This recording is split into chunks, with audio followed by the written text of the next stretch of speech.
Welcome to Toyota Time with Timmy the Toolman and Sean. Today, what we have for you is a part 2 to the front differential replacement video that we did with our buddy Fred quite a few years ago. If you watched that video, you saw us struggle big time with getting that differential out and back in. And after we shot the video, somebody commented on the video and gave us a really good hint on an easier way to get that differential out. We're going to showcase that in the video with an additional tip that we learned by pulling these front differentials in and out a few times. I helped my buddy Jordan replace his front differential, and we did it a few times because things got messed up with the installation and blah blah blah, so we had to pull that sucker out a couple times. I helped my buddy Way do a swap on his because he got a rear e-locker, and the rear e-locker had a different gear ratio. He went from 410 to 430 gears,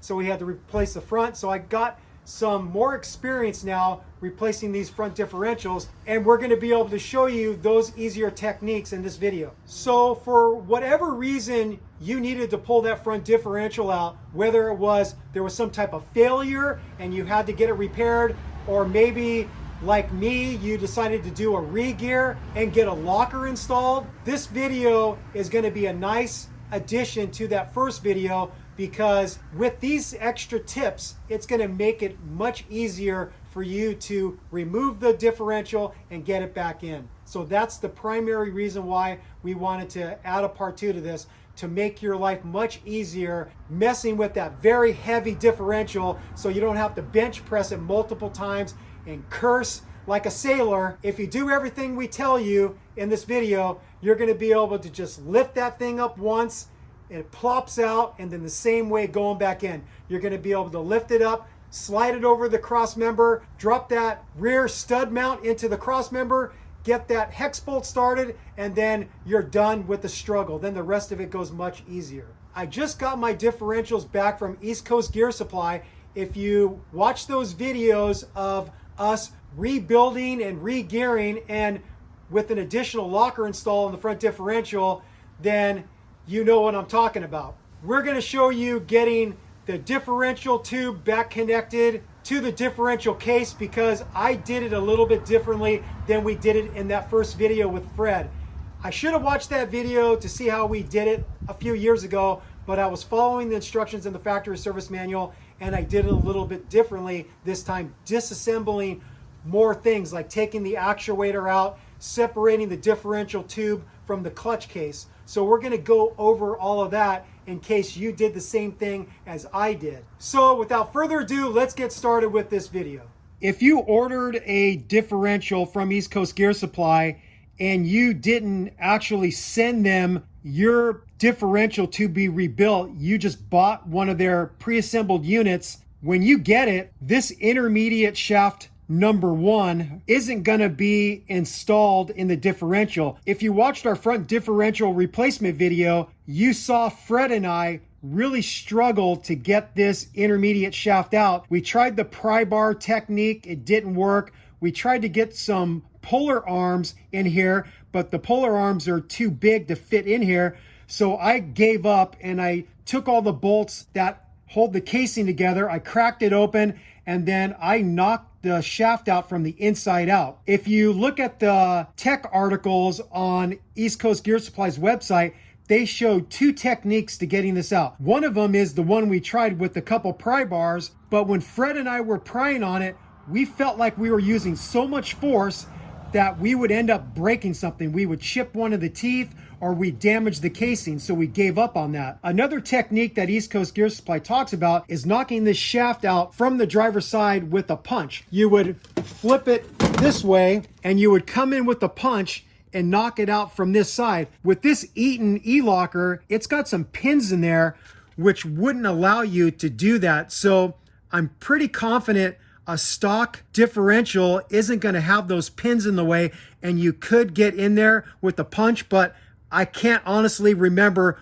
what it looks like inside there. They do say you could get a skinny punch and knock the shaft out from this side, but from looking at the way this Eaton e-locker is made with those pins, I don't see any opportunity to get a punch in there. It would be way too hard and you might end up damaging something. Another method that a friend of mine had told me about is he wrapped some wire underneath the gear. He ran the wire through a large socket to use as a slide hammer. Then you would clamp a vice grips onto the wire as a stopper, and then you would slide the socket against the vice grips and slide hammer this thing out, popping it out, because what you're overcoming is a C-clip, just like the C-clip you have on the end of the CV axle that installs into either side of the differential. It's the same style. You're just overcoming the resistance of that C-clip. I was told on a forum that the preferred method is the punch method, so I would try that way first to get your intermediate shaft out. If that fails, then maybe try the pry bar method, but if you find that you're using a ton of force and you're scared of chipping one of the teeth, then I would then try the wire technique where you wrap some wire around it, get the socket, and then try to slide hammer that sucker off. So once you get the intermediate shaft out of your old differential and then you plug it back in here and you just have to tap it in place and get that C-clip to seat. Now you've got to get your differential tube reconnected, and this connection of this clutch case to here, you have to use a gasket material. We suggest the red form in place gasket. When I shot this video with Fred a few years ago, Fred was smart and didn't disassemble everything like I did. I should have referenced our old video, but I didn't do that, and I was just reading the instructions out of the factory service manual. And the factory service manual tells you to start off by taking the actuator off of the clutch case here. And as you can see, this is sealed with FIPG. The differential tube plugs into the clutch case right here with an O-ring. So there's no sealant that makes this connection of the differential tube to the clutch case.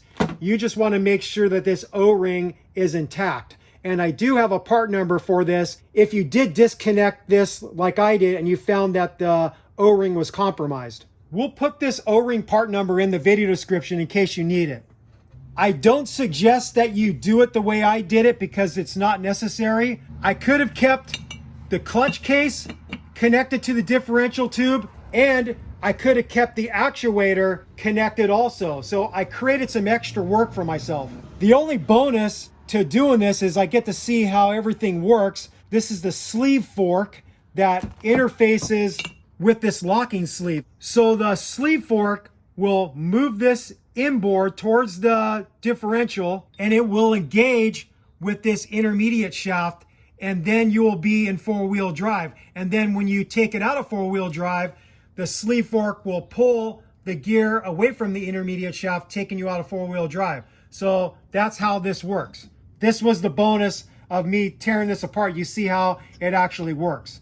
But now I've got some extra work because I have to reseal this actuator to the clutch case, and I got some extra work of cleaning up old FIPG and resealing it. You have these two vacuum hose connections here, and you'll want to label these before you pull the vacuum hoses off. You want to label them with the coloring system. So I labeled this one orange and I labeled this one white so I wouldn't mix them up. So the 96 to 2000s will have the vacuum hoses. The 01 and 02 4runners have an electronic actuator, and so you won't have to deal with the vacuum hoses. I'm going to get these surfaces cleaned up, and I'm going to get the clutch case reconnected to the differential tube and just grease that O-ring a little bit so it slides together easier.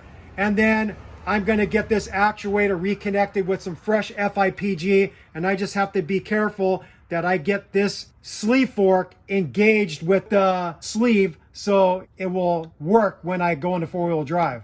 To clean up these sealing surfaces, you have some choices. I recommend using a tool like a Dremel with a wire wheel, or maybe a regular drill with a wire wheel to clean up these surfaces, because it could be pretty tedious doing it with a scraper like a razor blade or something of that nature. So using some power tools to do this for you is going to quicken up the pace and do a nicer job. So this is what I suggest.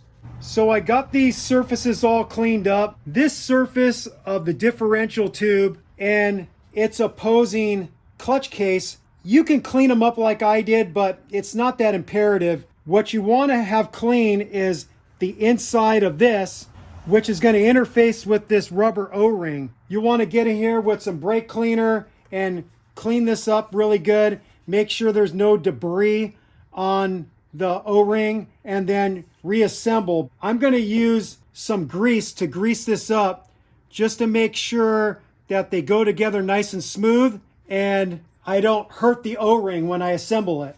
I'm also going to put a light film of grease on this connection because I found that this was a little bit corroded, a little bit of rust got in there.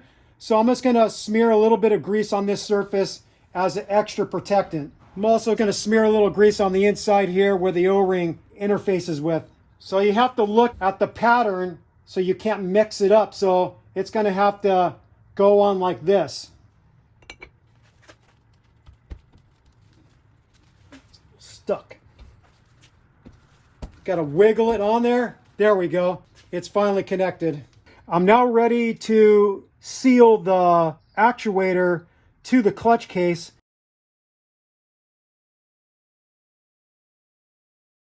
For differential applications, automatic transmission applications, manual transmission applications, you're going to want to use the Toyota Seal Packing 1281. FIPG, which stands for Form in Place Gasket. You don't want to use the black 103 because the black 103 is for engine oil applications. Some people will put a bead on using the applicator tip, but I'm just going to use the index finger, the one I use to pick my nose, and I'm going to apply to the actuator and then slide the actuator in place. So we'll come back once I've got this all smeared up and ready to go.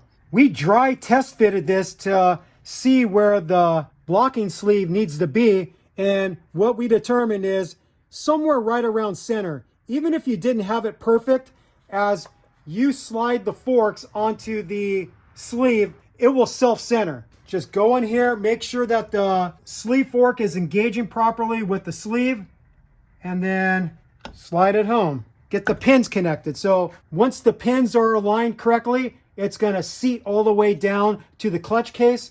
And then now I'm going to get my 4 12mm bolts started. I'm just going to get these all bottomed out by hand first, and then we're going to torque them to spec. I got all these bolts to the torque spec of 15 foot-pounds. What I first did is used a shorty ratchet to just snug them up equally in a crossing pattern. Once I got them fully snugged up with the small ratchet, then I went to the torque wrench and I got them all to 15 foot-pounds. Again, doing it a little bit gradually in a crossing pattern. So now the actuator is properly sealed to the clutch case, and I made sure that the sleeve fork was properly engaged with this locking sleeve right here. So we're all good to go. What I just showed you, all these steps, were because I followed the factory service manual and I disconnected the actuator and I disconnected the differential tube from the clutch case. What I suggest is how Fred did it when we did his front differential swap. You just have to disconnect these two bolts right here, and then you have two longer ones that go through here. They travel all the way through the clutch case, capturing the differential tube. This way, you only have one sealing surface to deal with rather than two like I did. We cover the removal of this whole assembly from Fred's front differential in that video. So you can reference that video to make sure you understand what I'm telling you.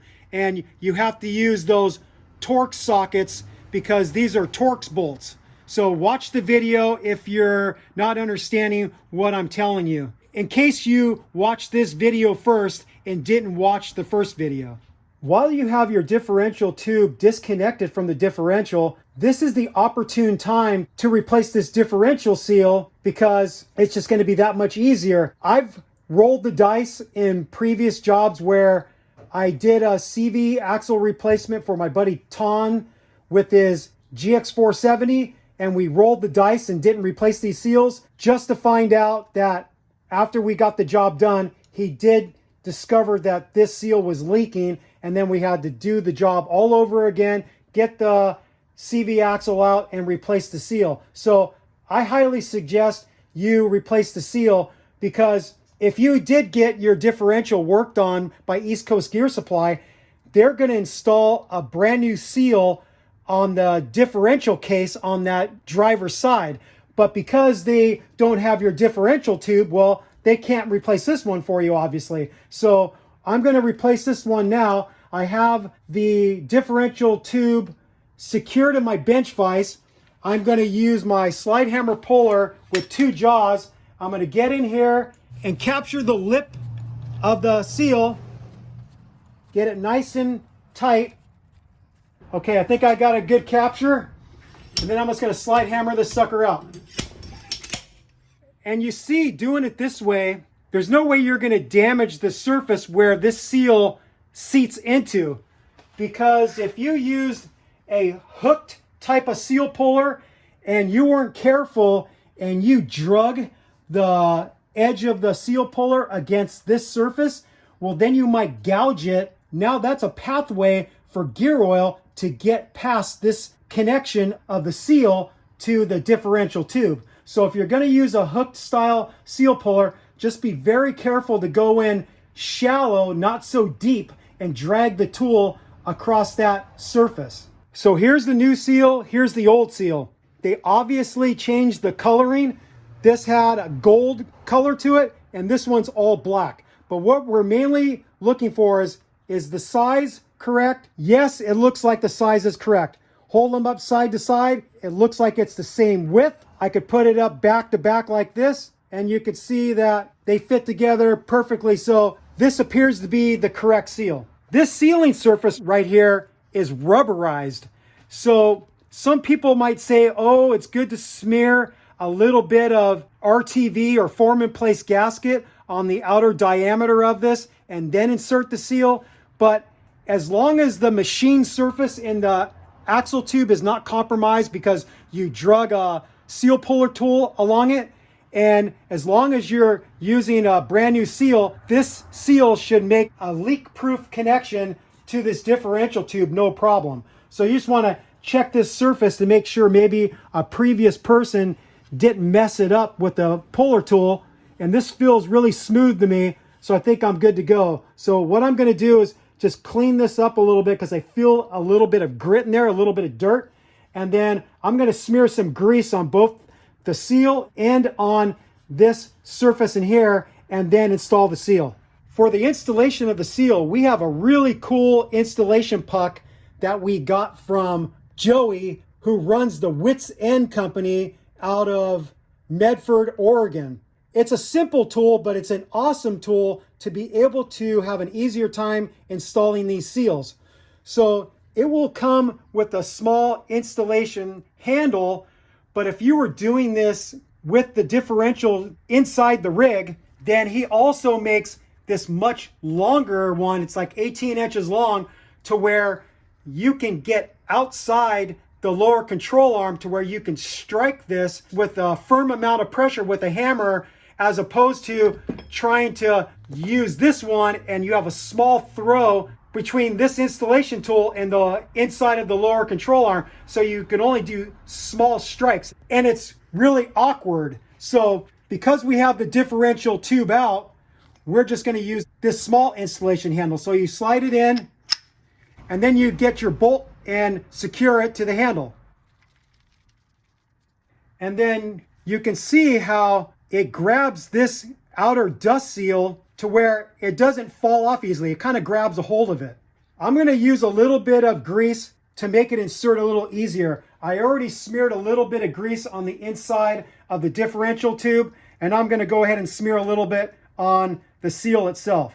One thing that I recently learned from Chase, the CEO of East Coast Gear Supply, when he's knocking in a seal with an installation tool like this rather than just using a press, he says sometimes from the force of you knocking the seal in, you can dislodge this metal rubber band that puts pressure on the sealing surface, and it could pop out, and then now you're going to have a leak. So he likes to do an extra insurance by smearing some grease on this inside lip to deter the metal band from dislodging and then ruining the seal. So I'm going to go ahead and do that also. I'm going to smear some on the inside.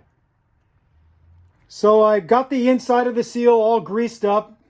I'm going to get this lined up, push it in, square it up by hand. It looks pretty square. I'll pull the tool away so you can see that it's looking pretty square. The nice thing about this tool is that you're just going to drive it in until the outer lip of this installation tool meets up with the differential tube housing, and it's going to stop it at the perfect depth. It's going to knock the seal in to where it's equal with that inner flange, and that's exactly where you want it. So none of this like trial and error of knocking it in slowly with a press sleeve like we show in that original video, and then taking a digital measuring caliper. This just dumbs it down to where you knock it into where it's flush and you're done. So you can see that the seal is flush with this inner flange on the differential tube, and it's good to go. So the surface I chose to put the FIPG on is the actual differential tube. Now I'm going to bring the two pieces together and get the bolt started. You'll see that there's a flange right here, and I made sure that I got a layer of FIPG up on the edge of the flange to where it will seal with this beveled edge in here. So just a little extra insurance. So it could only go on one way based off of the shape. And get your bolt started. So you have your two shorter bolts that obviously go here. Ooh, I fucked up. So I screwed up. I stupidly put the actuator in first without getting that one long bolt in first. So the order of operation is you want to get this differential tube connected up to the clutch case first, and then you want to put this actuator on last. So you can slide the one long bolt in that is going to be hindered by this part of the actuator, and then you get this on very last. So I just created some extra work for me. I'm going to have to clean up the sealant and then reseal this. The torque value for all these E14 Torx head bolts is 58 foot-pounds. So they're all torque to spec. And then I put the differential actuator back on there, and then I again torque those bolts to 15 foot-pounds. So everything is properly connected in relation to the differential tube, the clutch case, and the actuator. Now we're going to work on getting the support mounts connected, the rear mount and the two side mounts. And we already showed that in the original video, so we're not going to go over that again. So we're going to get these reconnected and torqued to spec. What we learned after doing the front differential swap for Fred is by disconnecting the motor mount on the driver's side and getting up underneath the oil pan, jacking up the engine, and then putting some type of spacer or wedge in between the motor mount and the frame to maintain that height. Then you could get your hydraulic jack out of the way, and then when you lift the differential up to clear the stud of that rear mount from the front cross member, the thing just falls out. But there's one other thing that we do to make that easier. But first, let me explain how to get to that driver's side motor mount and what you need to do to disconnect it. So normally you're going to have two mud guards in this area on the front and rear side of the shock tower. And so you're just going to grab a screwdriver or a specialty clip removal tool, and you're going to pop them out of these holes and remove one here, and then you're going to remove one here. And then you're going to have access from both sides to get to the bolts and nuts that connect the motor mount to the frame mount. So you get in there with a couple box end 14mm wrenches. That's what I use.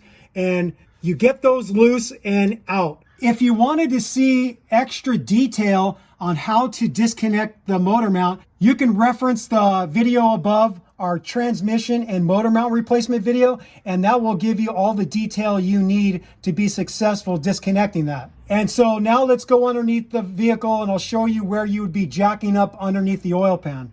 You can just reference that transmission and engine mount video to see how we do it. But if you don't want to reference that video, basically what you want to do is you want to grab a piece of wood that's going to go right in front of the drain plug. You don't want to put pressure on the drain plug because then you'll most likely dent the oil pan. But if you take a block of wood to disperse the contact patch, then it won't dent the oil pan when you raise the engine up. And then in addition, you could put a rubber pad in between the wood block in the oil pan, and that just gives it a little bit of extra cushion. That's what I did. I put a rubber pad in between there. And so you jack up the engine, and your stopping point of jacking up the engine is you could take a look at the cooling fan blades in relation to the shroud. So if I usually jack up the engine to where the fan blades are almost touching the fan shroud, and then I go back to the driver's side and I put a spacer in between the motor mount and the frame to where once I remove the jack, the height of the engine will be maintained. And I'll show you that now. So you can see I have a couple rubber pieces right here. You could use a piece of wood, whatever you have available. Something as thick as an inch is about right. And this will maintain the height of the engine once you remove the jack from out underneath the oil pan. And then this way the jack isn't in your way when you're pulling the differential out and you're getting it back in. The second thing that you want to do to make your life easier getting the differential out and back in is disconnecting these metal hard lines that are the breather for the differential and these vacuum tubes that work the actuator. So you have your two vacuum tubes that hook up to the actuator, and then these over here go up to the inside of the driver's side fender well, and they connect up to switching solenoids. And you'll see that I put color markers so I don't mix up which solenoid that they go to. In the original video we did with Fred, I painstakingly made the disconnects here for the two vacuum lines and for the breather line, and that was just extra work that I didn't have to do. So I got a little smarter this time, and I just pulled the breather from the clips that hold it to the inside of the driver's side fender. I pulled it free, and then I disconnected these from the solenoids, and I'll show you where those are at right now. So the switching solenoids are right here. If you go down below the fuse box, you'll find them. The vacuum hoses disconnect right from those green nipples on the tops of the solenoids, and I didn't even have to use a pick tool to get them disconnected. They pulled free really easily. So this is the place where you want to disconnect those vacuum hoses rather than on the metal assembly that bolts to the top of the differential.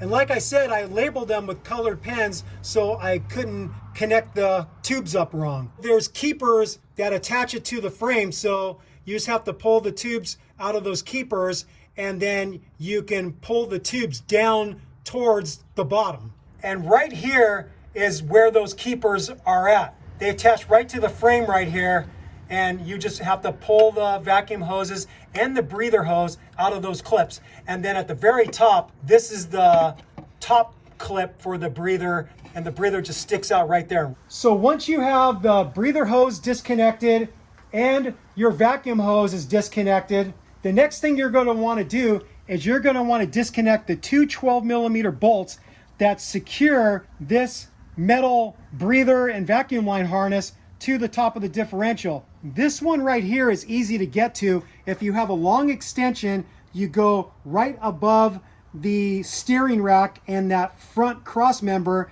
and you get onto the bolt and you can spin it out pretty easily. This one is a little bit harder. The way I access this one is I go in from the front with either a 1/4-inch ratchet with a 12mm socket, or you get in there with a box end wrench. I think the 1/4-inch ratchet route is the way to go because you don't have a lot of room to turn it. And if you're like me and you own ratchets that have 120 engagement points, now you can turn that ratchet because all you need is 3 degrees to be able to get to the next click point. So I recommend those 120 click point ratchets. They're invaluable. And so once you get both bolts free, Now what you want to do is you want to pull these lines down towards you, and you want to pull this assembly inboard and get these lines on the inside of those power steering lines. Because coming from the front of the vehicle, you have the two power steering lines. You have the send line and the return line connecting to the driver's side of that steering rack. And if these lines are still connected, as you rotate the differential to try to get it out, these lines are going to hook those power steering lines, and you're going to be cursing and fighting. So instead of cursing and fighting, just disconnect it like I say, turn it to where they won't be impinging on those power steering lines. And then once you lift the stud of the rear mount clear of that front cross member, then the differential is just going to fall right out. It's not going to fight you in the least bit. And the same going back in. You'll want to keep this assembly loose, rotate the differential in, and then get this harness reconnected. The one thing that you got to be careful of, and this happened to Fred, is that when we were reconnecting this, we didn't have this short breather hose connected properly to this nipple on the top of the differential. And then all of a sudden, Fred noticed that he was puking out gear oil, and he discovered this was the problem. So now we're ready to do a bench press of this and get it installed in the vehicle.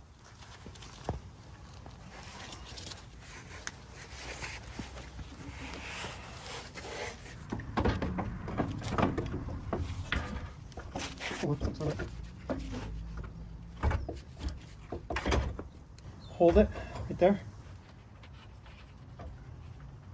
Okay. I'm trying something that I haven't tried before, and we got the differential connected to the rear cross member, and then now I'm gonna feed in the metal vacuum and breather line assembly up over the top from the passenger side going towards the driver's side. Will it work? We'll soon find out.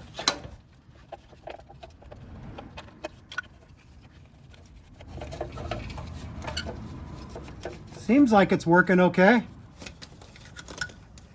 So you could see the access for tightening or loosening the 12mm bolt that holds the breather vacuum line harness to the differential on the driver's side. So you saw where I had access.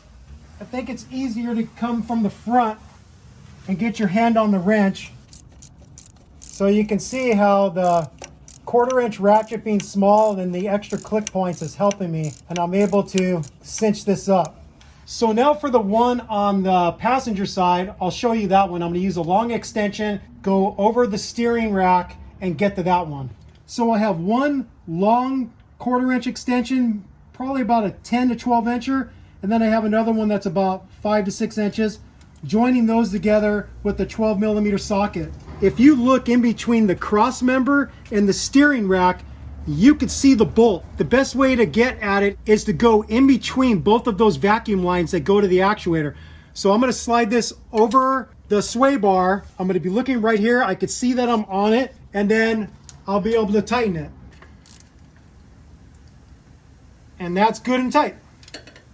So that experiment worked out by just keeping the metal vacuum and breather line assembly disconnected while getting the differential set in place onto the front cross member. Once you got it secured in place with the rear hex bolt, then you could let go of it. It's not going to go anywhere. And then let the differential hang down so it gives you room to get that metal vacuum and breather line assembly into place. And because it's hanging down a little lower, you could get a really good bird's eye view looking right over the top here. If I look over the top of the steering rack with a headlamp, I can see that breather connection, and I can reach my hand up in there and make sure that it's connected properly. And I could see it pretty darn good right from here, and I could see that it is connected to that nipple. So that's the one thing that you just got to be really careful of, that when you are putting it in place, you didn't dislodge the breather to where it might puke gear oil out on you. So after you get the breather and the vacuum line assembly reconnected to the differential with the two 12mm bolts, you want to route the two vacuum lines back to these switching solenoids. And if you were smart and labeled them, then you know without a doubt which ones you connect to. And then you have to make sure that you just get your breather line reconnected with the clips that hold it in place, and then that part of it is done. So after making sure that you got the vacuum lines connected properly at the actuator and at the solenoids inside the engine compartment, you're going to want to make sure that you connect up the electrical connection for the actuator. So you have a plug that connects directly to the actuator.